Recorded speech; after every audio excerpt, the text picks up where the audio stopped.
Therefore, we are convinced, and I am convinced, that the best team to transform Kenya is Kenya Kwanza, and the best leader to free us from the yoke of poverty is one Dr. William Ruto.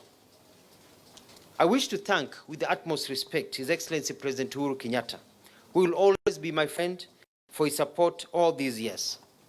Rais wetu, hii ni siasa.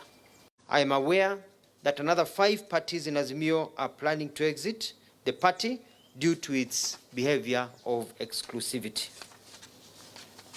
and zoning. As a party, we also want to campaign for a president who will be in charge and not one who we feel will be guided by others. Finally, as a child who was born in abject poverty and one who is self-made, I know what this country needs and what will be best for Kenya. And that is the embodiment of one, His Excellency Dr. William Ruto, who, by the grace of God and the votes of the people of Kenya, will be the next president of Kenya. I will, with my party, Transverse Kenya, to campaign for him so that we can put Kenya back on the railway tracks it was on after independence.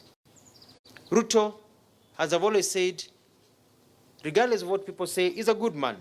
And I believe that he will change this country so that it does not matter who your father is, who your mother is, which tribe you come from, or where you are born.